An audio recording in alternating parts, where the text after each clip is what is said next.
प्रांशी राठौर और आप देख रहे हैं नेक्स्ट 9 न्यूज। एक बार फिर से स्वागत है हमारे स्पेशल प्रोग्राम आमने सामने में, जिसमें हम चर्चा करेंगे महाराष्ट्र के सियासी संकट के बारे में। बीते साल 2022 में जून के महीने में शिवसेना के प्रमुख रहे और पूर्व मुख्यमंत्री उद्धव ठाकरे संग बगावत की एकनाथ शिंदे ने 39 विधायकों के साथ, और आज वह पूरे के पूरे 40 विधायक उन्हें तमाम बड़ी चुनौतियां दे रहे हैं। जहां एक तरफ वह सीएम बन गए, वहीं दूसरी ही तरफ उन्होंने शिवसेना की तमाम प्रॉपर्टीज पर कब्जा जमाने की अब कोशिश भी शुरू कर दी है। दरअसल हम ऐसा इसलिए कह रहे हैं क्योंकि 17 फरवरी के दिन जब चुनाव आयोग ने अपना अंतिम आदेश दिया कि शिवसेना पार्टी का नाम और चुनाव चिन्ह धनुष तीर अब एकनाथ शिंदे के हवाले है। ऐसे में देखा जाए तो उद्धव ठाकरे ने यहाँ पर बड़ा कदम यही उठाया कि सुप्रीम कोर्ट का दरवाजा एक बार फिर से उन्होंने खटखटाया, याचिका दायर की और अब उस याचिका पर लगातार सुनवाई जारी है। 28 फरवरी को अगली सुनवाई होगी और इस अगली सुनवाई में क्या कुछ अहम फैसले सुनाए जाएंगे, ये वक्त के साथ साथ ही पता चलेगा। दूसरी ही तरफ 16 विधायकों की अयोग्यता पर जो मामला है वो पहले से ही सुप्रीम कोर्ट में लंबित है। अगर 16 विधायकों की अयोग्यता कहीं ना कहीं जाती है, जिसमें एकनाथ शिंदे भी शामिल है, तो कहीं ना कहीं सीएम पद से इस्तीफे की को लेकर भी यहाँ पर अटकलें तेज होती हुई नजर आ रही है। ऐसे में देखा जाए यहाँ पर सुप्रीम कोर्ट के में यहाँ पर जो दलीलें पेश की गई, यहाँ पर जस्टिस डीवाई चंद्रचूड़ के सामने कपिल सिब्बल की तरफ से, हरीश साल्वे की तरफ से और साथ ही साथ यहाँ पर अभिषेक मनु सिंघवी के साथ साथ बाकी के तमाम वकीलों की तरफ से, दोनों ही गुटों के वकीलों की तरफ से। और ऐसे में देखा जाए यहाँ पर तमाम सवाल खड़े हो गए। सबसे पहले आपको अहम जानकारी देना चाहते हैं, जब याचिका दायर की गई और जब सुनवाई शुरू हुई थी बीते बुधवार के दिन, उस वक्त कपिल सिब्बल ने यहां पर कहा कि चुनाव आयोग ने यह कहकर गलती की कि शिवसेना में विभाजन हुआ। चुनाव आयोग ने उन विधायकों की संख्या पर भरोसा करके गलती की जो अयोग्यता के दायरे में है। चुनाव आयोग को संविधान पीठ के सामने सुप्रीम कोर्ट के फैसले का इंतजार करना चाहिए था और विधायकों की अयोग्यता होने की यहां पर संभावना है शिंदे गुट के। और ऐसे में देखा जाए यहाँ पर जब तक कि स्पीकर विधायकों की अयोग्यता पर फैसला नहीं करते, तब तक कम से कम चुनाव आयोग को इंतजार तो करना चाहिए था। तो ये बातें साफ हो चुकी हैं यहाँ पर सुप्रीम कोर्ट की तरफ से। देखा जाए तो यहाँ पर सुप्रीम कोर्ट में अब क्या कुछ अहम सुनवाई हो सकती है, उस पर हम चर्चा करेंगे। न्यूज रूम में बैठे हुए तमाम सहयोगियों से जानेंगे कि आखिरकार उनकी क्या कुछ राय प्रतिक्रिया है। तो सबसे पहले राय लेना चाहेंगे यहाँ पर कपिल से कि आखिरकार उनका क्या कुछ कहना रहेगा, क्योंकि देखा जाए तो महाराष्ट्र की सियासत में एक बड़ा बदलाव देखने को मिल सकता है। सबसे बड़ा और अहम सवाल यही है कि हाल ही में जिस तरीके से दिल्ली के मुख्यमंत्री और आम आदमी पार्टी के राष्ट्रीय संयोजक अरविंद केजरीवाल उद्धव ठाकरे से मुलाकात किए, तो कहीं ना कहीं यहाँ पर बीएमसी चुनाव को लेकर अब अटकलें तेज हो रही हैं और साथ ही साथ यहाँ पर ये दावे किए जा रहे हैं कि कहीं ना कहीं अब यहाँ पर महागठबंधन जरूर हो सकता है। तो आप किस तरीके से देखते हैं उनकी मुलाकात को, अरविंद केजरीवाल और उद्धव ठाकरे की मुलाकात? देखिए, अरविंद केजरीवाल की अगर बात करी जाए तो नेशनल पार्टी का तमगा उन्हें मिल चुका है और अब कहीं ना कहीं उनकी कोशिश है कि दिल्ली और पंजाब से आगे पार्टी को बढ़ाया जाए। हम देख रहे हैं कि मध्य प्रदेश की सियासत में भी उन्होंने ऐलान किया कि वो चुनाव लड़ेंगे, राजस्थान में भी उन्होंने कहा कि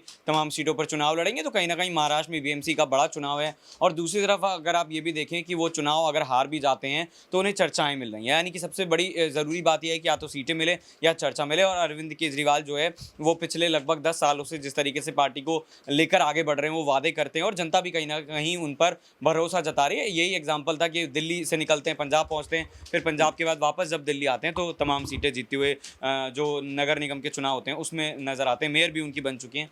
तो ये माना जा सकता है कि अरविंद केजरीवाल का कद जो है वो बड़ा हो रहा है और उद्धव कहीं ना कहीं इसका फायदा उठाने की कोशिश कर रहे हैं। जाहिर सी बात है, कहीं ना कहीं यहाँ पर अरविंद केजरीवाल यहाँ पर आगे बढ़ते हुए नजर आ रहे हैं। अब देखना ये होगा कि आखिरकार महाराष्ट्र की सियासत में उनके इस कदम से क्या कुछ बड़े बदलाव देखने को मिलेंगे। दूसरी ही तरफ देखा जाए मनसे प्रमुख राज ठाकरे भी मैदान में है। वह भी लगातार यहाँ पर आरोप लगाते हुए दिखाई दे रहे हैं पूरे ही महाविकास अघाड़ी गठबंधन पर। तो सवाल यहाँ पर लेना चाहेंगे आसिफ से कि आखिरकार उनका क्या कुछ कहना रहेगा। महाराष्ट्र की सियासत पर अगर रुख किया जाए तो महाराष्ट्र में जिस तरीके से मामला एक बार फिर से सुप्रीम कोर्ट की तरफ पहुंच चुका है, तो यहाँ पर आसिफ आपसे सबसे बड़ा सवाल यही रहेगा, कपिल सिब्बल ने जितनी भी दलीलें दी हैं, क्या उन दलीलों के आधार पर यहाँ पर सुप्रीम कोर्ट अब उनके पक्ष में फैसला सुना सकता है? शुक्रिया प्रांशी। देखिए, इसमें कोई शक नहीं कि भले ही अब कपिल सिब्बल या फिर उद्धव ठाकरे या फिर माफ़ कीजिए आदित्य ठाकरे या फिर शरद पवार, तमाम लोग कुछ भी कह लें, जो जिस फैसले को लेकर 6 महीने हमारा जो है इसी दफ्तर से हमारा अपने प्रोग्राम किए, डिबेट्स किए और उसका नतीजा उस दिन आ गया और चुनाव आयोग ने साफ शब्दों में कह दिया कि भाई कुर्सी तो चली गई उनकी और अब जो है शिवसेना भी इनका हो गया। अब मुझे लगता है कि शरद पवार ने जो नसीहत दी उस पे अगर वो कायम रहते हैं तो उनके लिए फायदा रहेगा, क्योंकि शायद अब वो कोर्ट जाएं, कहीं भी जाएं, कपिल सिब्बल कुछ भी बोले, मुझे नहीं लगता कि कहीं से कोई फर्क पड़ता हुआ नजर आएगा।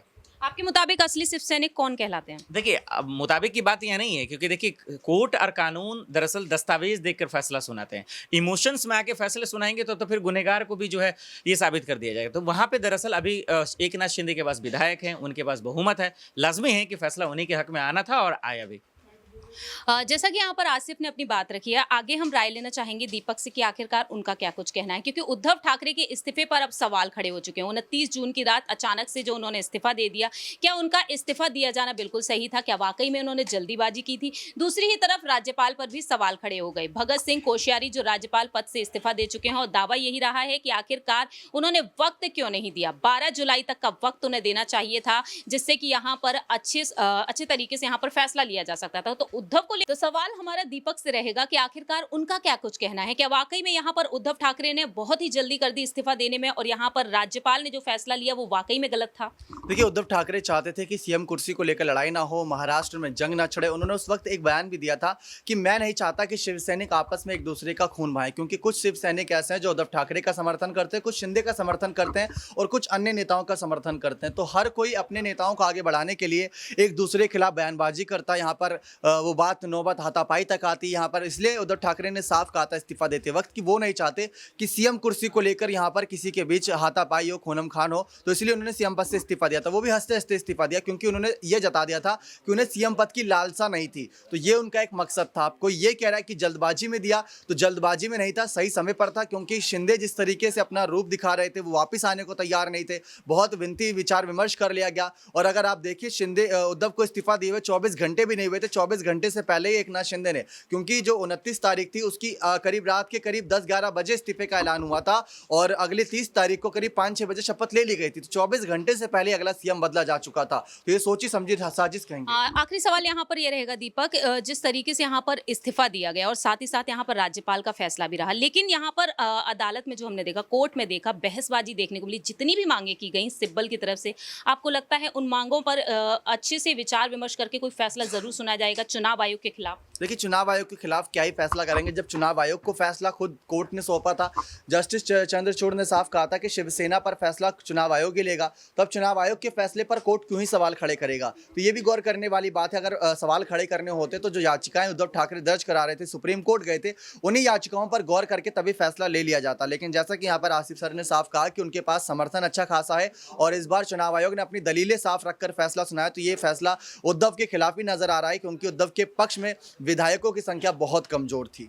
आखिरी और छोटा सा सवाल हमारा रहेगा ऋतिक से कि आखिरकार उनका क्या कुछ कहना रहेगा। महाराष्ट्र की सियासी संकट पर हर किसी की नजरें टिकी हुई हैं, तो यहाँ पर आपको क्या लगता है, सुप्रीम कोर्ट के फैसले को आप किस नजरिए से देखते हैं ऋतिक? देखिए, सुप्रीम कोर्ट का जो फैसला आएगा मुझे लगता है चुनाव आयोग के फैसले के बराबर ही आएगा, क्योंकि देखिए चुनाव आयोग भी स्वतंत्र एजेंसी है और कहीं ना कहीं उद्धव ठाकरे को जो झटका लगा है तो उसके सबसे बड़ा कारण वही है। लेकिन उद्धव ठाकरे के साथ जो लगातार नेता देखने को मिल रहा है, इससे लगता है कि आने वाले समय में उद्धव ठाकरे जो है खुद की पहचान बनाने में सफल होंगे। जैसे अभी अरविंद केजरीवाल उद्धव ठाकरे के साथ नजर आए, अरविंद केजरीवाल नीतीश कुमार के साथ नजर आए, अरविंद केजरीवाल यहाँ पर अखिलेश यादव के साथ नजर आए। तो मुझे लगता है कि अरविंद केजरीवाल की यही रणनीति है कि तमाम विपक्ष के दलों को एक साथ कर लिया जाए और गठबंधन करके कहीं ना कहीं बीजेपी पार्टी को चुनौती दी जाए। आपने कल देखा होगा, कल जब प्रेस कॉन्फ्रेंस चल रही थी तो यहाँ पर देखा गया कि अरविंद केजरीवाल और उद्धव ठाकरे दोनों जब प्रेस कॉन्फ्रेंस कर रहे थे तो उस समय उन्होंने बोला कि बीजेपी पार्टी चोर है, चोर चुरा कर लेगा। तो आपको ये याद होगा कहीं ना कहीं अब विपक्ष जो है एकजुट हो रहा है मेरे हिसाब से। तो आपको क्या लगता है, विपक्ष एकजुट हो जाएगा तो उद्धव यहाँ पर शिवसेना छीनते हुए नजर आ सकते हैं पूरे तरीके से? शिवसेना नहीं छीन सकती, ये तो मुझे लगता है जहां तक। लेकिन मुझे ये लगता है कि आने वाले वक्त में अगर उद्धव ठाकरे खुद की पार्टी बनाते हैं,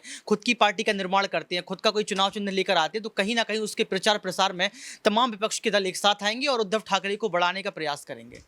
जैसा कि यहाँ पर तमाम सहयोगियों ने अपनी बात खुलकर रखी, अब देखना यही दिलचस्प होगा कि वाकई में शिवसेना पार्टी का नाम और चुनाव चिन्ह छीन पाएंगे सीएम एकनाथ शिंदे। ये देखना माफ कीजिएगा उद्धव ठाकरे, देखना बहुत ही दिलचस्प होने वाला है कि आने वाले समय में 28 फरवरी को जब अगली सुनवाई होगी, क्या इस सुनवाई के दौरान यहाँ पर फैसला लिया जाएगा, अंतिम फैसला लिया जाएगा, ये वक्त के साथ साथ ही पता चलेगा। फिलहाल हमारे इस प्रोग्राम में इतना ही। बाकी के तमाम अपडेट्स के लिए आप देखते रहिए Next 9 न्यूज़।